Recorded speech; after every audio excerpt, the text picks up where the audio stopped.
way back, and I'm definitely blessed to be in the company of all y'all here, and the fact that the invitation came and I came down, I accepted, and definitely a great honor and pleasure. I'm not going to talk too much because I want to get into the presentation, because we have a lot of stuff.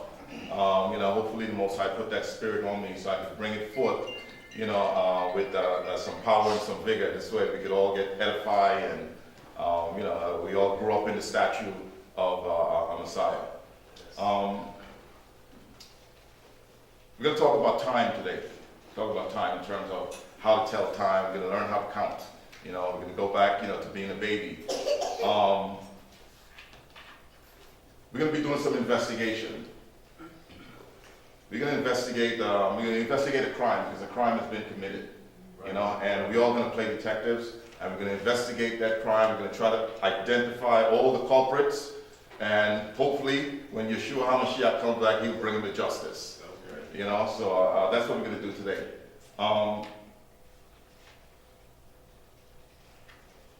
Think about, have you ever been lied to? Think about somebody lying to you. You've been in a relationship with somebody, and they lied to you. You finally find out that, this person's been lying to me all along. Imagine what that feels like. This is somebody you trusted, somebody that you've been involved with, and they lied to you. It's like, wow, this person lied to me. What do you do now? And put yourself in that mindset, because collectively, we all been lied to for an extended period of time. All of us who are in the walk right now, we are in this walk because we've been lied to. We found something out, and we know the truth, and that's why we're here. Right. So we're going to talk about some of those lies, and what I hope to accomplish, by the end of this presentation, is that we all know how to count to 3. It doesn't sound difficult, right? We all know how to count to 3. That's what I hope that we're going to accomplish at the end of this presentation. Everybody in here can count to 3. Because, believe it or not, that's what's required to really know the truth, that we can count to 3. And no matter how old you are, there's some people that still don't know how to count to 3. So we're going to talk about time from the perspective of the Most High. Not from the perspective of man, but from the perspective of the Most High. How the Most High perceive time. That's what we should be concerned about. Not how anybody else perceives time, but how the Most High perceive time. That is extremely important to understanding this walk. It's extremely important in terms of identifying who the Messiah is. We want the real Messiah to stand up. So when I say with the real Messiah, please stand up, he's going to stand up. Because we don't want to preach about any other Messiah but the one that the scripture speaks about. So in learning how to count, we're going to be able to identify who that Messiah is. Unequivocally, we're going to know for a fact that, this is the Messiah. The burning question that was in the mind of the scribes and the Pharisees was whether or not John the Baptist was the Messiah, because they knew the scripture and they wanted to know whether or not he was the Messiah. So they sent a posse to John the Baptist to ask him the question, listen, who are you? Why are you out here baptizing and doing the things that you're doing? They wanted to know that. And when the Mashiyach was here, he gave them a riddle. They asked for proof from the Messiah. Who are you? And he said, listen, I'm not going to give only one sign you guys are going to get from me. One single sign. And that's the only sign you're going to get. Take it or leave it. If you can't figure it out, that's your business. That's what he said to them in sum and substance. That's your business. And here's the riddle. 3 days, 3 nights. 3 days, 3 nights. After 3 days, 3 nights, I'm coming back. And that's going to serve as a symbol as to whether or not I'm the Messiah. So it's critical that we get that understanding, that we understand the 3 days and 3 nights and how to count to 3. Because if we can't count to 3, we're not going to count to 50, we're not going to count to 70, we can count to 100. So we got to get that right, because that's going to identify for us who the Messiah is. All right? We're going to open up with this presentation. We're going to be talking about the month of Abib. And I'm sure all of you guys have heard about Abib before, right? I'm going to require some participation from you guys. So I'm going to point fingers at you. I'm going to say you, and you, and you, and you, and you. Get everybody involved, all right? We're going to talk about the month of Abib. A-B-I-B, some people spell it A-V-I-V. What does that mean? Abib. Abib. What does it mean? What is it talking about?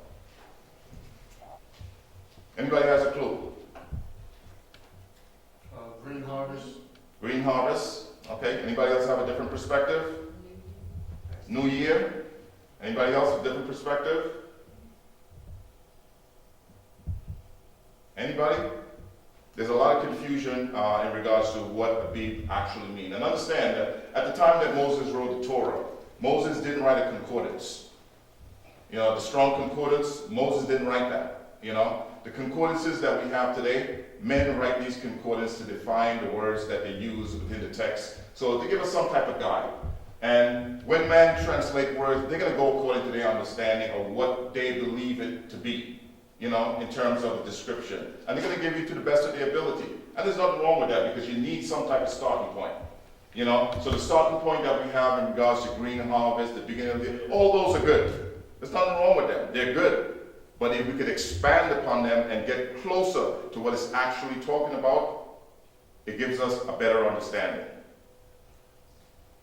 Could you read what's on the screen? Yeah. There is a tremendous amount of controversy regarding when the biblical year begins based on the description of Moses and how exactly to reckon time according to the scriptures. In this presentation, we will discuss one of the components in the reckoning time in the Torah. The term Abib has confused both scholar and novice in the scriptures. It is because of their inability to correctly define what is this ambiguous word really means, has led to a grievous mispresentations among many in the walk. What I hope to accomplish by the end of this discourse is to demystify the agricultural term, because this is an agricultural term. Israel was an agricultural people. It was an agrarian society. In other words, let's take for example, if you're a doctor and I wanted to impart some wisdom to you, all right? I'm going to come to you and I'm going to speak to you in doctor terminology so you can understand. I'm going to talk to you about operations and surgery and so forth and so on, because you're a doctor, you'll be able to comprehend what it is that I'm talking about. So the occupation of the people of Israel was that they were into agriculture. Right. So when the Most High wanted to impart spiritual truth to them, he spoke to them in agricultural terms. And the problem is in today's society, we weren't brought up in an agricultural society. So when we read these things in the scriptures, they're foreign to us. Because again, we didn't come up in agriculture. Unless if you're in the South and you're accustomed to planting and raising animals and those types of things, you may be able to be familiar with it and you may be able to identify it. So some of you guys may have some type of knowledge, but for the most part, you grew up in a city where there's all concrete. You probably have no idea the concept of agriculture and so forth and so on. So we're going to discuss this agricultural term, all right? And what we hope to do is to bring some clarity, all right, to the minds of those who truly want to understand the word of Yah, all right? The proper understanding is critical, all right, in identifying the feast days and keeping the feast days in the season they're supposed to be kept in, all right? Abib, the month of Abib. All right, you probably can't see this too good, but this is from one of the concordances, and you see some of the definition that they give is young ears. What's some of the other ones? Can you read from there? Just going down. Like the ones that circles, the ones that circle. Fresh heads of grain, and that's all that's in. Yeah, so those are some of the definitions that you guys mentioned, because that's what you would find in the concordance, and those are not necessarily wrong, all right? But we're going to zone in some more. We want to get closer than that. We want to zone this thing under a microscope and really look at it and see what it's talking about. Could you read those underlined portions of it so everybody could... Abib signifies green ears of grain or fresh fruits. It was named because grain, particularly barley, was in the ear at the time. On the 10th of this month, the Passover lamb was set apart. It was killed on the 14th towards sunset and eaten the same evening after the 15th day has begun. All right, so again, you see some of the definition that they give for Abib in terms of green ears. They even got fresh fruits up there.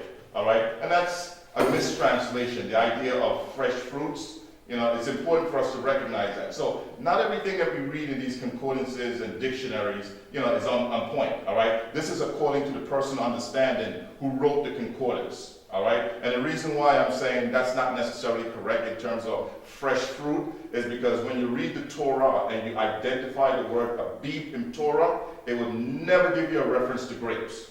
It's going to never give you a reference to pomegranates or any other type of fruits, dates, and so forth and so on. It's only a reference specifically to barley.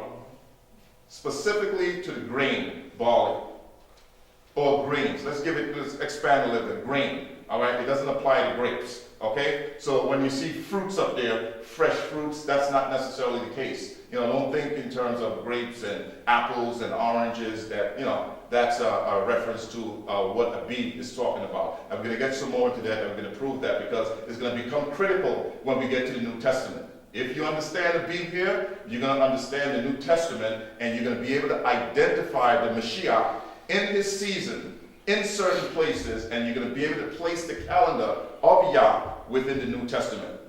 Because if we understand the calendar, the New Testament becomes a lot easier. You get to understand where in time the Messiah was when certain events happen, because it's there in the scriptures. In the New Testament, it's there. And once we identify that, we're going to know exactly how long the Mashiach ministry is, because I'm sure for years you've been hearing about the 3.5-year ministry, the 3.5-year ministry, because everybody goes to the book of Daniel 9:25 and they read those prophecies, and they read about the 7-year, and they read about in the midst, of the week, and they translate that as 7 years, and in the midst of the week, Mashiach was cut off. And because he was cut off, that means he preached for 3.5 years. And you're going to find out that that's not the case. But I'm not going to go into his ministry today. Kasadi's going to go into that next week. But I'm going to just set the stage to bring it up to that point. So by the time you start getting into the ministry of the Mashiyach, all this will be familiar to you. All right, let's move along. Again, more definition where it tells you freshness. You see freshness in terms of grain.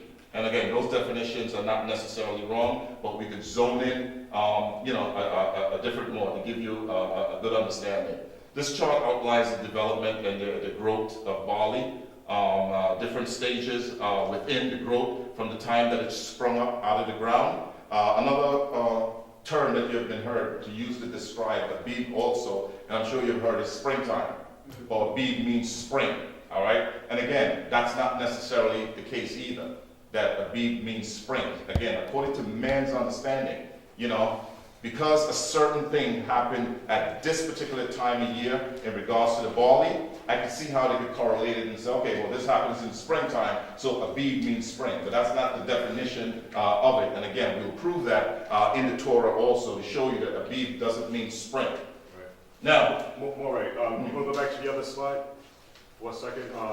You want to read the some of the stages here before we get to the next one, which talks about the ripening. Okay. Yeah. We have at the bottom right here, where we have when the barley first started coming out of the ground. You see the word samak, all right? And Mashiyach was also called a samak, all right? A shoot or sprout, So a shoot or sprout of anything. It doesn't have to be barley. It could be any tree that's sprouting out of the ground for the first time is called a samak, all right?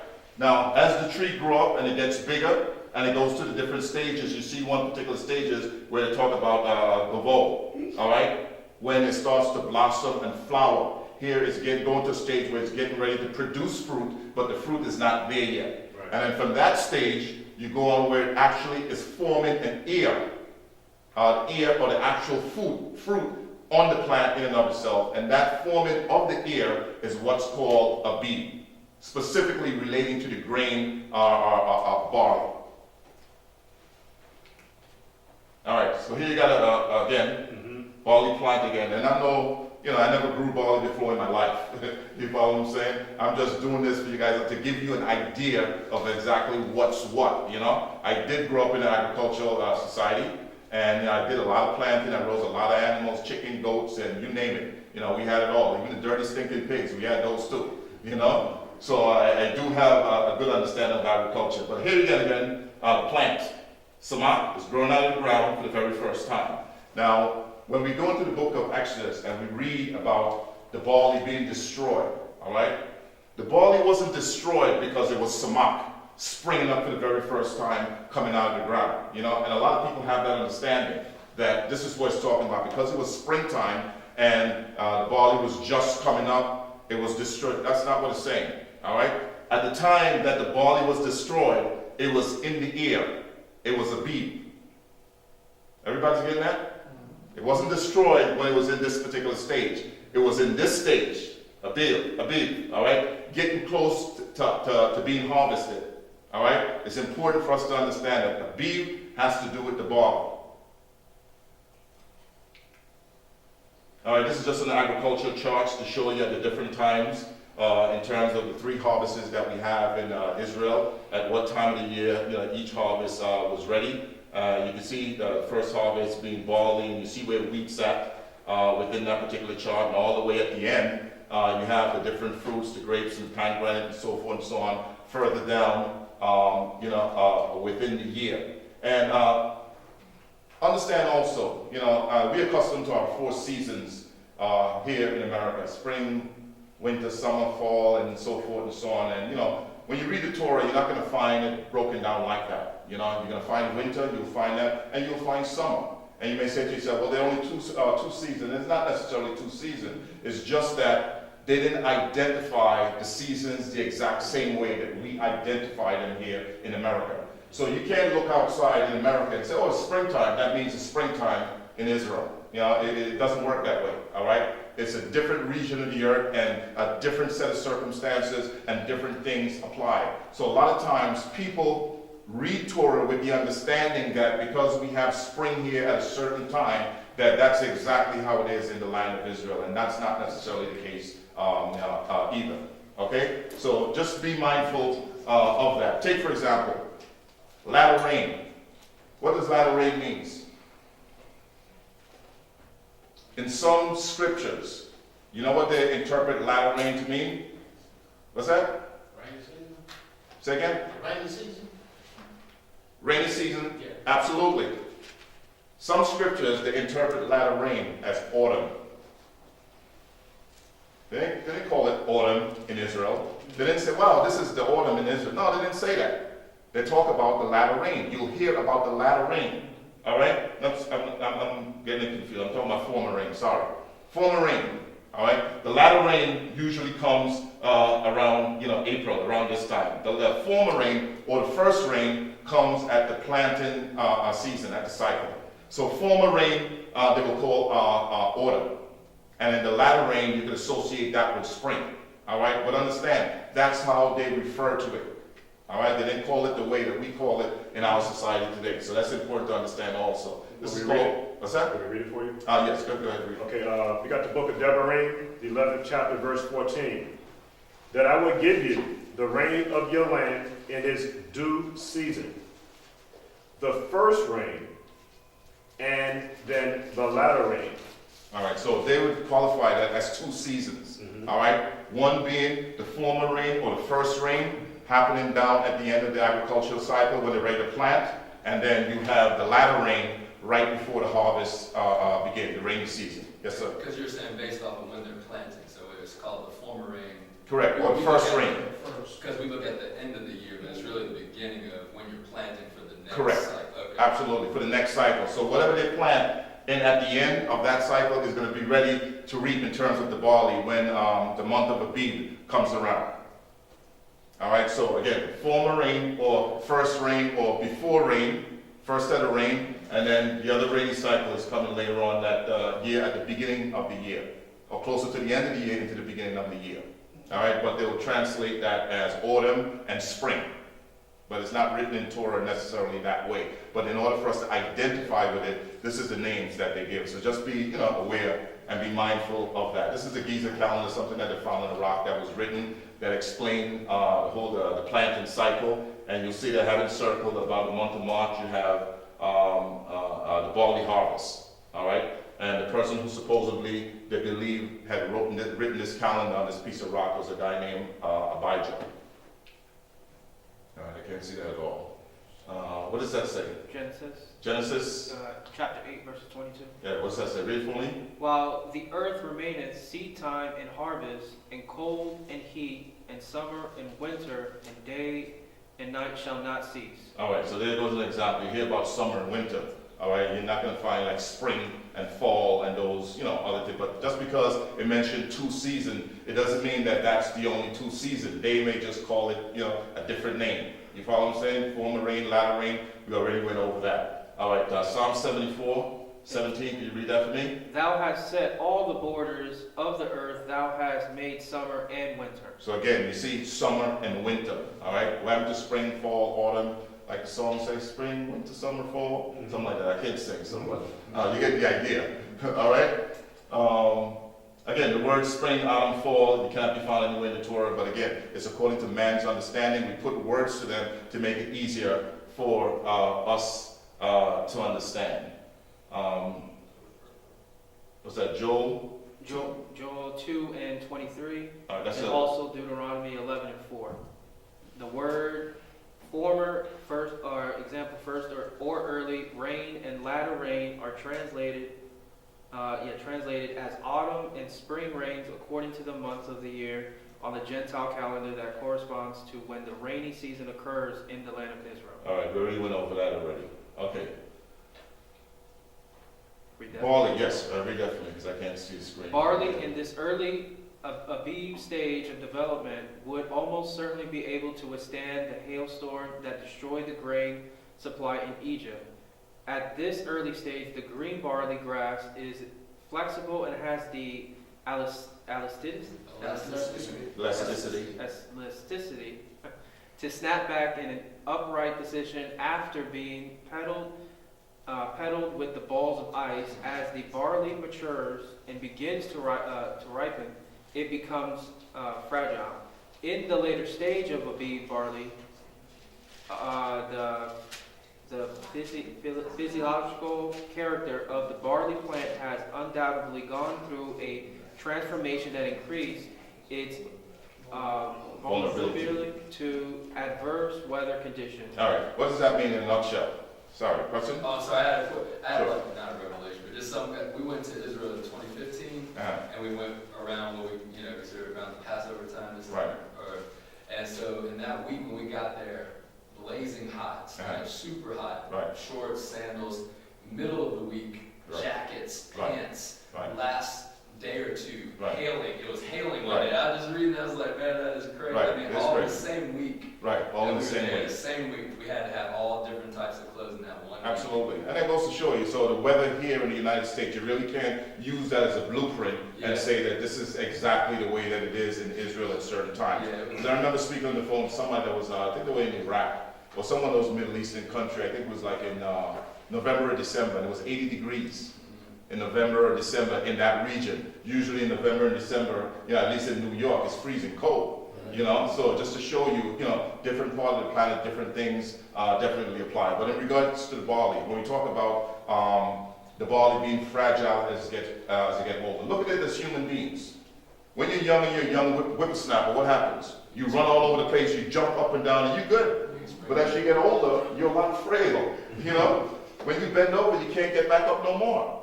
If somebody throws a snowball of ice and he hits you, and you're 50 years old, you may stay down. Whereas if you're young, you pop right back up. So it's the same thing with the barley. When the barley is a green, all right, and it's not ripe, because it's green and it's being pelted with snow and ice, when the balls of ice hit the barley tree, it comes back up because it's young and it's green. It has elasticity and flexibility. It could bounce back. But when the barley becomes a maturing age now, it becomes fragile. And when you pelt it or you beat it, all the barley fall off the stalks and onto the ground, and you can't harvest it anymore. It's done. It's destroyed.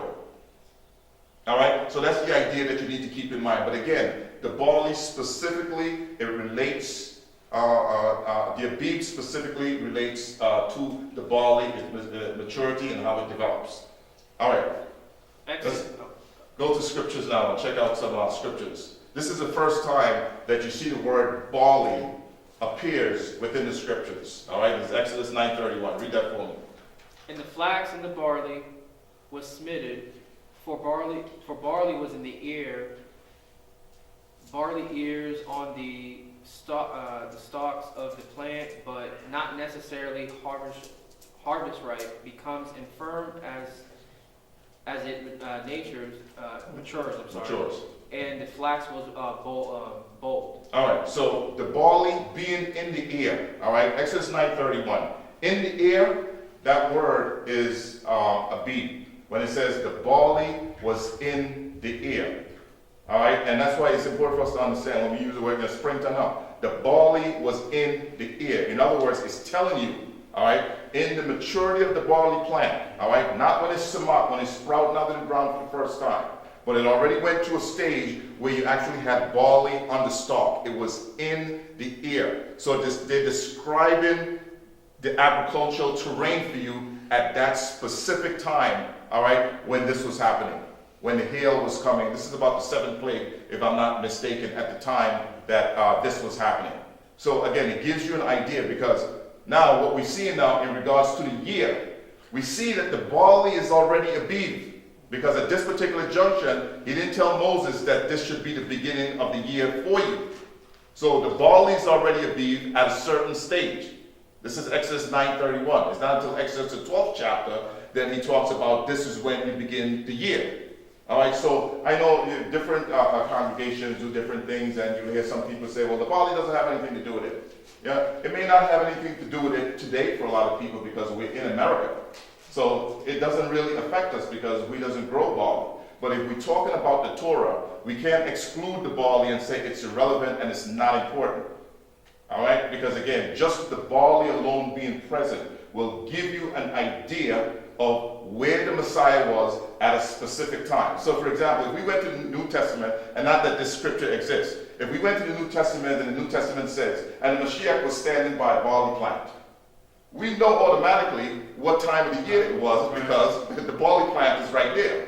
So again, it's important for us to be able to identify these terms, because there was even a portion within the New Testament where the disciples were walking through the field and they pulled some grains off the plant and they began to eat the grain, and then they were accusing them of working on the Sabbath day. Well, if they were pulling grains, depending on what type of grain they were pulling off the plants, we could say, with almost certainty what time of the year that was when this was happening. Because they ain't going to be pulling, a barley or wheat, off the plant in December. All right, so we know what type of year that they're dealing with. So again, identifying these terms is super critical and important in terms of, learning how to tell time. Is there any more good stuff in there? I can't see from here. Let's move on. Yeah, when we read, because there's a lot of key stuff. Okay, go ahead. You want me back up? Yeah, You can see it? yeah, I can see it real Okay. good. It says now, the barley was in the ear, which is important. It is a simple sentence of be, is the Hebrew word that is translated in the ear. In English, it corresponds to the Strong's number 24 in the Strong's Hebrew Dictionary. A simple sentence consists of a subject and a verb, and expresses a complete thought in the case of the above. The subject is the word barley, which happens to be a noun. Was is a verb that follows the subject barley. In the ear or a be is the adjective. And what does the adjective do? Describes it. It describes the noun. All right. So again, specifically, this tells you just from reading the Torah is that Aviv has to do with barley. All right. The barley was in the ear. Yes, sir. I was going to add, so then can we say that Aviv means maturity or can signify maturity? As we go along, we're going to identify that more in terms of, I'll expound on that a little bit more as we move on. Okay. All right, as we move on. All right, everybody got that in terms of, again, a simple sentence express a complete thought. The barley was in the ear. Aviv describes the barley. And because barley grew at a certain time, people associate Aviv with springtime. But again, it's specifically relating to the barley. It's important for us to understand that because some people will argue with you, it means spring. No, you're not going to find Aviv connected with grapes and other vegetables and so forth and so on. It's just not going to work that way.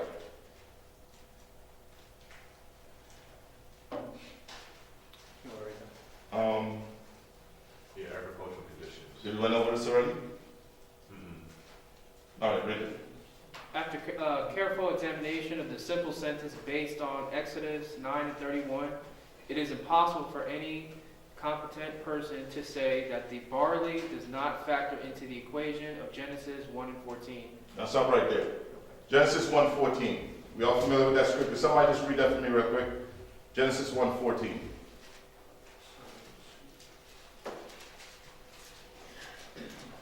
Genesis 1:14. We're all familiar with it. We read it, multiple times, but, just for further clarification, just to make sure everybody's on the same page, let's bring everybody up to speed. And Elohim said, let there be lights in the firmament of the heaven to divide the day from the night, and let them be for signs and for seasons and for days and years. All right, for signs, for seasons, and for days and years. All right, what does that have to do with a beat? All right. Signs. Signs is one. Seasons. Seasons is one. The Moedim. All right, absolutely. But more importantly, what we're getting here in Genesis 1:14, this is the clock. This is the Most High clock that he just put. We have a stopwatch, and you hit start, the numbers start running down. This was his clock that he started at that particular time. All right, and we're going to identify the different parts of that clock. And what it's telling you there, that what gives us our years? How do we know how to reckon years? What heavenly body is responsible for that? Sun, moon, and stars. What's that? Sun, moon, and stars. The sun. When the sun finishes its circuit, we know that a year has passed. All right, so we see that this is how the Most High is telling time. This is how he reckon his feast days, based on the heavenly bodies. I'm going to get a little bit further than that. I'm going to show you how it actually works. Continue reading for me. Okay, I'll start. In the commencement of the set-apart calendar, it should be evident from the Torah that the barley cannot be overlooked, considering that it is the first crop harvested according to Elohim's set-apart agriculture calendar. How do one count to the 7th month unless he starts from the 1st month? Understanding the calendar, we can comfortably correlate the 1st month with the barley, the 3rd month with the wheat, the 7th month grapes and other fruits, etc. Each of the 3 harvest periods of the year can be connected to the specific crop.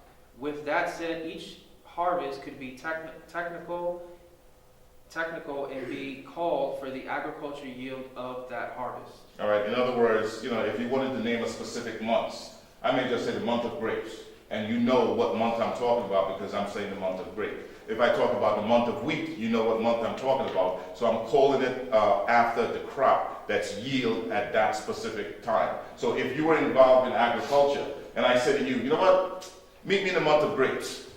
You know what time, we're supposed to hook up.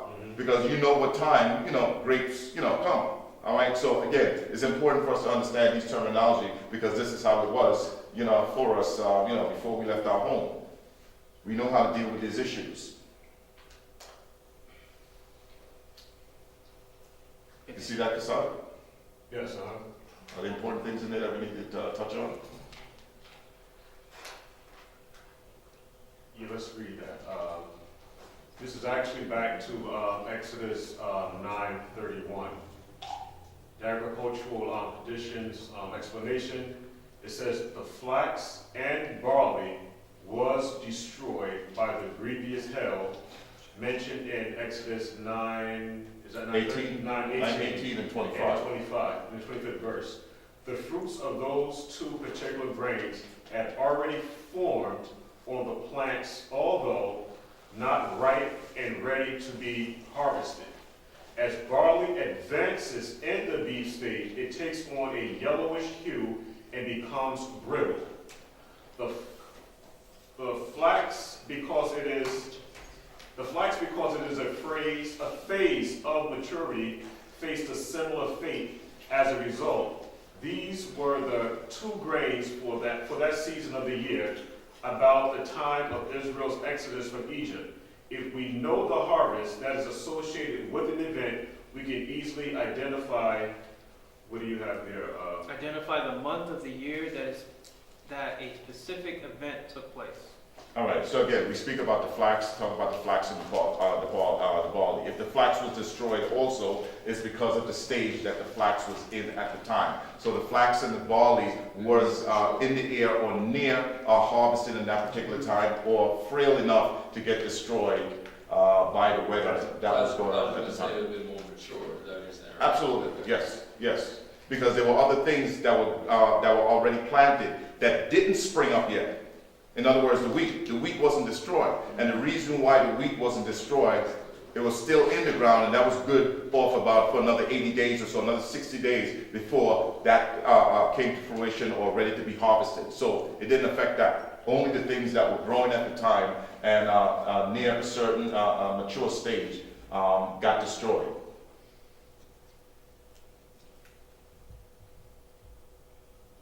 I think we touched upon a lot of this stuff. Okay, this is talking about, could you read that for me? Ancient barley reaffirmment. In the ancient days, after the barley or wheat was harvested with the sickle, it was taken to the threshing floor where the tedious work of barley/wheat refinement began. On the threshing floor, the barley wheat was beaten or shocked for the purpose of separation from the larger waste byproduct of the refinement process, parentheses, is stock or straw. The beating or threshing process was accomplished in at least two ways: by animals or humans. After the large stalks or straw were removed, the process moved on to a different phase called Whittling. whittling. All right, so we're talking about the refinement of barley. So you harvest the grain. Now, after you harvest the grain, you cut the stalks down. You got to separate the barley from that. All right. So the way that they would do that, they would do it by shocking it or beating it to let all the food fall off and separate from the rest of the stalk. Now you throw away the stalk and all that other grass. You get rid of it. Now you still have a bunch of barley, but mixed in with the barley, you have insects. You have other small little pieces of twigs mixed in there. We got to get that out. So from that phase now, we go on to the winnowing phase. Now the winnowing phase, they would use the wind. They would get a fork or a basket or something like that on the threshing floor. They would throw it up in the air and kind of like sift it. The wind would blow, the insects and some of that stuff out of it. And by the time the winning process was done, you had a basket full of barley. All right? So again, quick identification. I've never, harvested barley before. This is all just research that I've done, and according to my understanding, I'm just passing it on to you because it's important. Again, when we move to different areas of scriptures, we talk about sifting people. We heard that, like Amos 9 and 11, talking about sifting Israel amongst the nation. That's what he's talking about, sifting them to separate one people from another people. All right, it's the same type of process. And that's why he speaks about Mashiyach as having his winnowing fork with him, because he's going to go through that refinement process. So barley and wheat, those are also applicable to people when he's talking scriptures also. So again, it's important for us to understand that. So just a quick question. The threshing floor process, that shows a time, does it also, right? Yeah, absolutely. So could you, I don't know if I'm probably ahead in my mind right now, but could you say that the threshing floor process would be like the wilderness process or the wilderness experience? You could possibly equate it with that. It's a refinement. So any stage in your life where you're going through a refinement, where you're going through trials and tribulation, can consider to be, on the threshing floor of the Most High. This is where he's testing you and trying you. All right, because he wants you to come out pure. That's the idea. You want to separate the good from the bad, so to speak. All right, so definitely you could identify with that. All right, this is just some pictures just to show you the barley and the stalks. And I got some balls of ice there. And the idea is when those balls of ice hit those ears, all right, and shatter it, all the seeds, the barley seeds or food is going to fall out on the ground, and you can't have this harvested anymore. It's destroyed, after that. All right, so that was the idea of me throwing that picture up there. Now, your beet barley, you have different stages of the barley process here. All right, the first one that you see, this is when the barley first formed on the plant. All right, and during that process, the barley is filled with just liquids. All right, there's no food, no starch within the barley at that particular point. All right, so you're not going to get anything from that barley to eat until it reaches a certain stage of maturity. All right. The next one over now, you see it looks a little bit darker and it's a little bit fatter, all right? So it's going to a stage now where it's getting mature and it's developing more. Now you got some food that you can eat from that particular stage on, from the third quarter down to the end, all right? All the way to the end, that's what they call caramel, all right, when it's hard, All right, when the barley reaches a certain stage. At that particular stage now, you're grinding, all right, that particular grain and making flour, all right, at that particular stage. So I say this to show you that the word abib has to do with a range of barley as it goes through its maturity. Like when you had the question you was asked in regards to maturity, it's a range of its maturity and not just one specific stage, all right? Because abib, it's in the air. This particular fourth stage of it is in the air already, all right? But it's not necessarily ready to harvest because there's no food right there. If you harvest the barley, you're not going to be able to eat it. You can't grind the barley or the grain at that particular stage and make flour.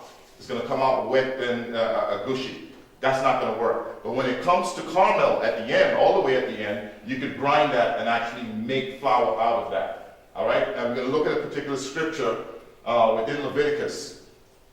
Leviticus 2:14. Could you read that for me? Yep. And if thou offering me offering of thy first fruits unto Yahuah, thou shalt offer for the meat, offer of thy first fruits, green ear of corn, dried by the fire, even corn beaten out of full ears. All right, so they're telling you that you can make the offering, but you have a choice. You can either bring it one way or you can bring it the other way. All right? What's the two ways? One way is parched, and the other way you're going to bring it, crushed out of full ears. So the full ears is the caramel. All right? Which is the stage where that barley is extremely hard and it's ripened. You could ground it and make flour, or you could bring it at the stage where you could parch it over fire. All right? And sometimes in Israel, what they would do is they just parch the barley over the fire, and you could eat it and actually get food from it, as opposed to it being in a stage like this where it's just filled with water. If you parch that over the fire, it's just going to evaporate, and it's good for nothing. All right? So you have to wait. Yeah, absolutely. From stage, not the first stage, but from 3 all the way down to 4. 3, 4. Yeah. All the way through. But again, what we're seeing here is that the priests had an option to bring the barley this way, or you could bring it this way. All right. So you had a range or a stage, different stages of the barley that you could offer it up to, as a sacrifice. I'll cover some of that later on. All right, we just talked about that. Now, I remember having a discussion with an Israelite brother from Jersey, and he was talking about Abib, meaning to spring forth. All right, and when you offer up, your sacrifices, you're going to offer up young barley or green barley. When you hear green or fresh, a lot of people think that they're talking about this green barley. This is grass, all right? You're not offering up, when they say green barley, you're not offering up grass or barley that's springing up out of the ground for the very first time. That's right. There's nothing that you can do with that, all right? Remember, sacrifices that we offer, who eats that stuff? The priests, all right? That was their portion. So when you're offering up a sacrifice, understand, keep that in mind, is that, you know what? Somebody's going to have to eat this. The Levites are going to have to eat this. The Levites weren't eating that. They weren't eating grass. So Abib doesn't mean to spring forth for the very first time out of the ground. That's not what it's talking about. All right? And he was on this telling me, what would happen if you parch this? This is green grass. You parch it for the purpose of what? What would happen if you grind that? You can't grind that. To do what? It's grass. So again, when we speak in terms of Abib, we're not talking about that. That's barley grass, and that's good for animals. But it may not, I'm sure, you might be able to make some type of medicine, out of it and stuff like that. But in terms of food, I don't think so. Now, when we talk about green also, green, the word green means fresh. Think of it like that.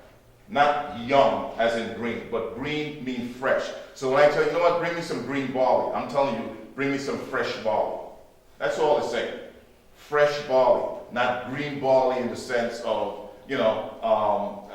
it's not good for sacrifice, because the idea is you have to be able to offer it up as sacrifice.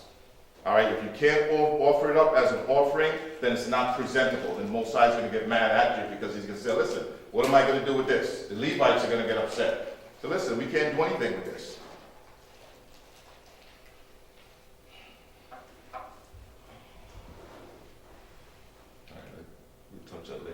Deuteronomy 18, could you read that for me, please? Yep. Deuteronomy 18:1.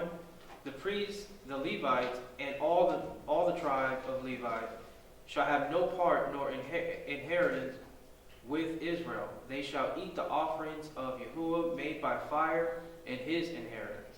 All right, so you see what I'm saying? The priests, got to deal with these stuff that we're offering up. So again, it has to be acceptable, all right, in order for them to be able to consume it. And again, we're not going to be eating grass. What does it say, Joshua 13:14? Joshua 13:14. Only unto the tribe of Levi he gave none inheritance. The sacrifices of Yahuah Elohim of Israel made by fire are the inheritance, as he said unto them. All right.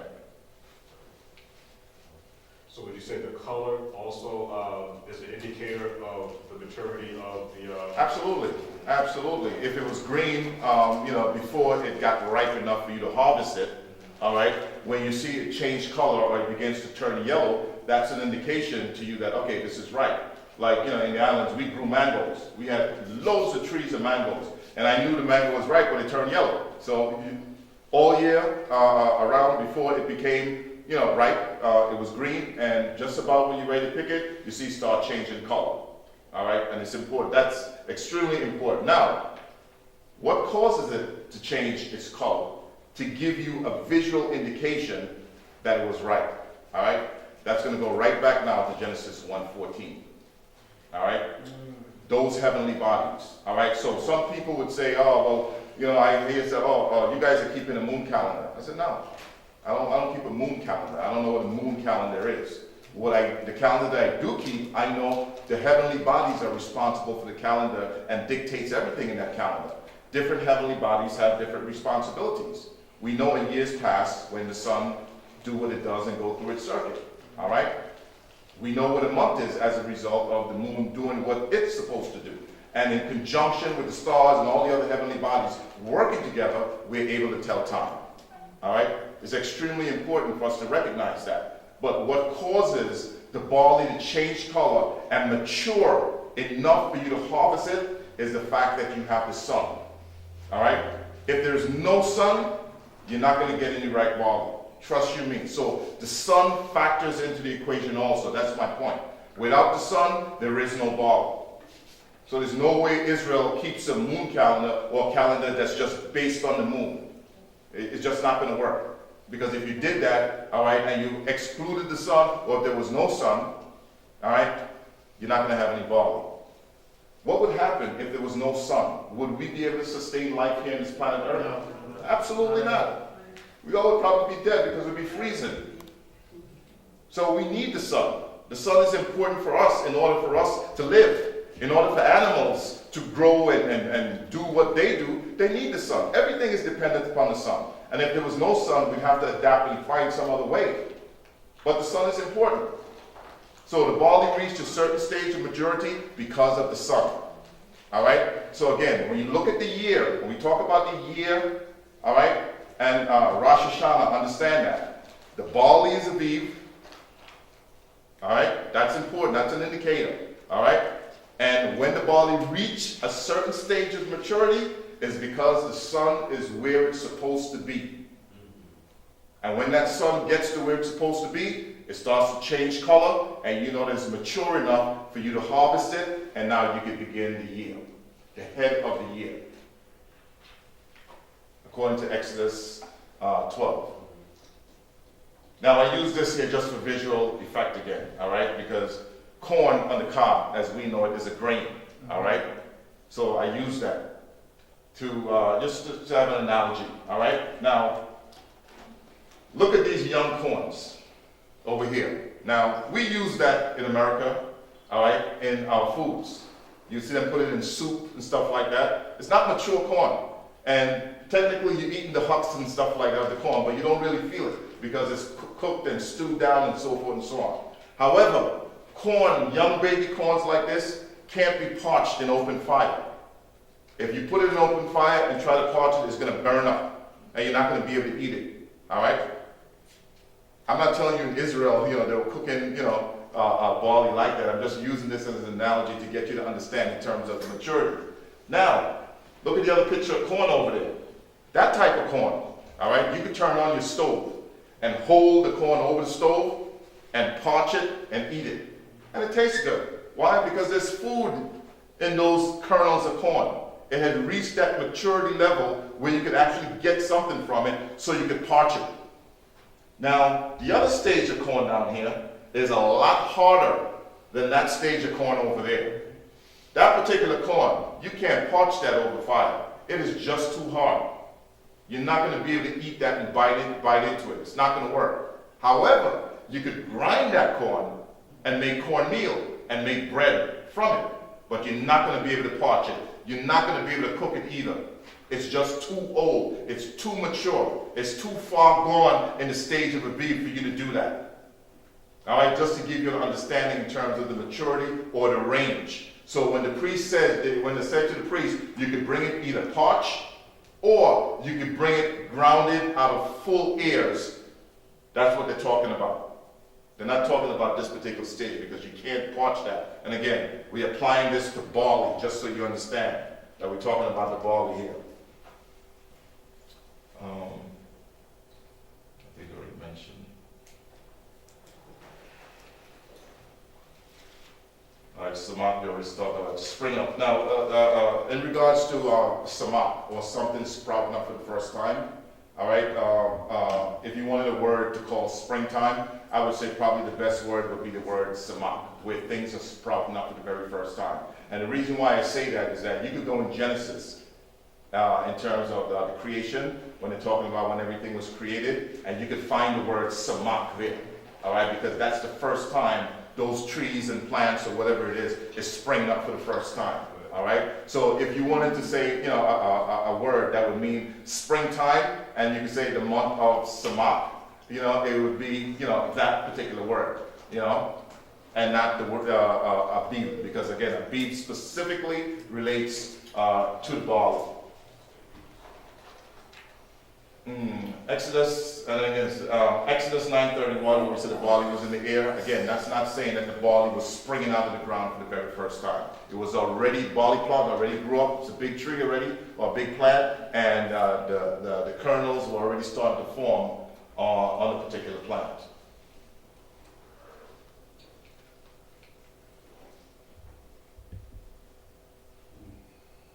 Exodus 9:32. Can you read that for me?